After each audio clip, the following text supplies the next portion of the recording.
Hello दोस्तों, स्वागत है मेरे यूट्यूब चैनल में। और आज हम लोग डिस्कस करने वाले नोटिफिकेशन नंबर 5/2022 को, जियो की सेंट्रल टैक्स रेट नोटिफिकेशन आया था 13 जुलाई को, जिसमें कि मेनली इस टॉपिक में हम लोग आज डिस्कस करने वाले हैं जो कि आरसीएम ऑन जीटीए सर्विस पे जो चेंजेस आया है वो सबसे इम्पॉर्टेंट है। वो नोटिफिकेशन जैसे कि पहले हम लोग को सभी को पता है, जो कि एक नोटिफिकेशन नंबर 13/2017 था, जिसके हिसाब से मैं वो भी आपको दिखाता हूँ कि 13/2017 नंबर नोटिफिकेशन क्या। ये देखिए नोटिफिकेशन नंबर 13/2017 में जो नोटिफिकेशन जो जीटीए सर्विस पे जो अप्लीकेबल था, उसमें मेनली ये बोला गया था इस नोटिफिकेशन में कि आपका जितना भी सर्विसेज, जितना जो भी जीटीए सर्विसेज देगा, अगर जीटीए जो सर्विस प्रोवाइडर है अगर वो रजिस्ट्रेशन लेता है और फॉरवर्ड चार्जेस में अगर जीएसटी चार्ज करता है एट द रेट ऑफ 12%, यानी कि सीजीएसटी 6%, एसजीएसटी 6%, अगर वो चार्ज करता है, देन जो रिसिपिएंट ऑफ द सर्विस है उसे आरसीएम नहीं देना पड़ेगा। लेकिन मान लीजिए कि जो बंदा रजिस्ट्रेशन ले लिया है बट वो फॉरवर्ड चार्जेस में 12% चार्ज नहीं करता था, तब जो रिसिपिएंट है उसे आरसीएम में 5% देना मैंडेटरी था। तो पहले जो आरसीएम का जो जीटीए के जो आरसीएम का सिस्टम था वो ये था कि जो भी जीटीए सर्विस प्रोवाइडर है वो रजिस्ट्रेशन लेके अगर 12% फॉरवर्ड चार्जेस करता है, तब जो रिसिपिएंट है उसे आरसीएम देने की ज़रूरत नहीं पड़ता था। लेकिन अगर जो जीटीए है वो रजिस्ट्रेशन तो ले लिया है लेकिन वो फॉरवर्ड चार्जेस में 12% जीएसटी चार्ज नहीं कर रहा है, तब जो भी रिसिपिएंट ऑफ द सर्विस है उसे 5% आरसीएम में जीएसटी देके वो अपना क्रेडिट ले लेता था। पहले यही सिस्टम था। गवर्नमेंट ने क्या किया, नोटिफिकेशन नंबर 5 ऑफ 2022 जो कि 13 जुलाई 2022 को आया है, उसमें एक मेजर चेंजेस लाए हैं। आइए हम लोग डिस्कस करते हैं क्या चेंजेस लाया है। देखिए नोटिफिकेशन नंबर 5/2022 में गवर्नमेंट ने क्या किया है, पॉइंट नंबर 1 में against the serial number 1 in column number 2, ये जो वर्ड था इस वर्ड को उन्होंने क्या किया है, रिमूव कर दिया है। ये वर्ड को गवर्नमेंट ने क्या किया, पुराना नोटिफिकेशन नंबर जो भी था उससे रिमूव कर दिया है।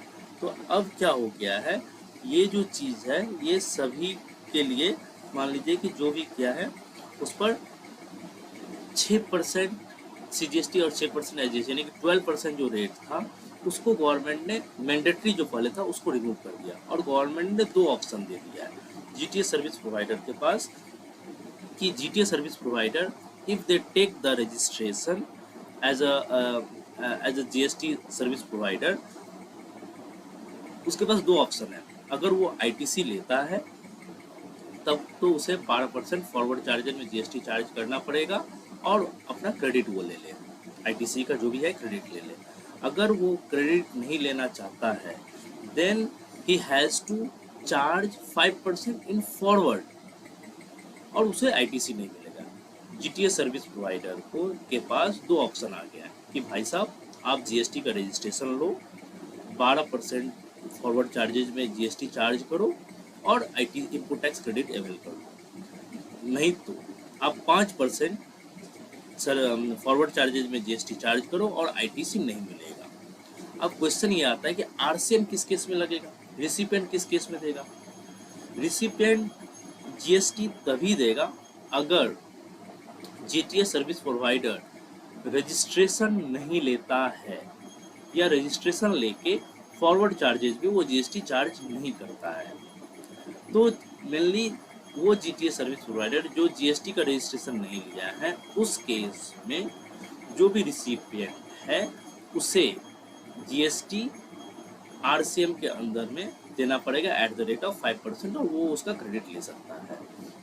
यहाँ पर और एक तो जो चीज़ है, जो भी सर्विस प्रोवाइडर है उनको क्या करना, जो भी जीटीए सर्विस प्रोवाइडर है उनके लिए एक ऑप्शन भी दिया गवर्नमेंट कि उन्हें एक डिक्लेरेशन देना पड़ेगा। ये डिक्लेरेशन का फॉर्मेट भी दे दिया गवर्नमेंट, उसे एक डिक्लेरेशन देना पड़ेगा सभी इनवॉइसेस पे। जो भी जीटीए सर्विस प्रोवाइडर 5% या 12% में जीएसटी चार्ज करेगा, उसे एक डिक्लेरेशन देना पड़ेगा कि मैं जीएसटी का रजिस्ट्रेशन ले लिया हूँ और मैं फॉरवर्ड चार्जेज में 12% के रेट के हिसाब से या 5% के रेट के हिसाब से जीएसटी चार्ज कर रहा हूँ। और रिसिपेंट क्या करेगा, इसका नॉर्मली क्रेडिट ले लेगा। अगर जीटीए सर्विस प्रोवाइडर जीएसटी का रजिस्ट्रेशन नहीं लेता है, तब रिसिपेंट ऑफ द सर्विस जो है उसे 5% आरसीएम में जीएसटी देकर इनपुट टैक्स क्रेडिट ले लेना पड़ेगा। ये तो पहला मेजर चेंजेस था।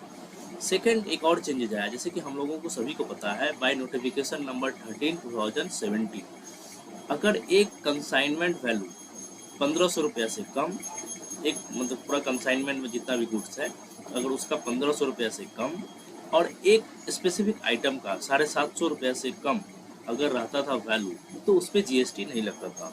जो भी आरसीएम का था उस पर जीएसटी नहीं लगता था। गवर्नमेंट ने क्या किया, उसमें चेंजेस लाया। अब ये विड्रॉ हो गया। आपका छोटा से छोटा गुड्स भी अगर मान लीजिए जीटीए के थ्रू जाता है तो जीटीए सर्विस प्रोवाइडर उस पर जीएसटी चार्ज करेगा। अगर वो GTA service provider GST charge नहीं करता है, देन यू हैव टू पे GST even the value is less than 1500 और 750 रुपीज़। तो ये मेजर दो चेंजेस आए हैं, आप लोग इसको देख लीजिएगा। मैं बस अपने डिस्कशन को एक बार समराइज कर रहा हूँ कि जीटीए सर्विस प्रोवाइडर को के पास दो ऑप्शन है, आइदर वो रजिस्ट्रेशन ले या रजिस्ट्रेशन नहीं ले। अगर वो रजिस्ट्रेशन लेता है मान लीजिए, तो उसे फॉरवर्ड चार्जेज में 12% चार्ज करना पड़ेगा, तो उसे आईटीसी मिल जाएगा। अगर वो फॉरवर्ड चार्ज में 5% चार्ज करता है तो उसे आईटीसी नहीं मिलेगा। यानी कि जीटीए सर्विस प्रोवाइडर के पास ऑप्शन आ गया है कि भाई तुम आईटीसी लो या आईटीसी नहीं लो, यानी कि 5% भी चार्ज कर सकते हो, 12% भी चार्ज कर सकते हो। मान लीजिए जीटीए सर्विस प्रोवाइडर रजिस्ट्रेशन नहीं लेता है, देन द सर्विस रिसीवर, जो कि जीटीए सर्विस रिसीवर है, उसे आरसीएम 5% पेमेंट करना पड़ेगा, उसका क्रेडिट ले लेगा। नंबर 1 ये मेजर चेंजेस था। नंबर 2 दूसरा चेंजेस ये है, जो service provider GTA service provider के केसेस में क्या होता था कि अगर कंसाइनमेंट वैल्यू 1500 रुपये से कम या 750 रुपये से कम पर्टिकुलर आइटम का वैल्यू अगर कम रहता था तो उस पर जीएसटी नहीं लगता था। लेकिन गवर्नमेंट ने इस जो बेनिफिट्स है इसको विड्रॉ कर लिया है, तो अब वैल्यू 1500 रुपया हो या 750 रुपये से कम हो, आपको जीएसटी देना ही पड़ेगा। तो ये रहा major changes has been made by the government in the structure of the RCM by notification number 5। Thank you very much. मेरे वीडियो को देखने के लिए लाइक करें और शेयर करें।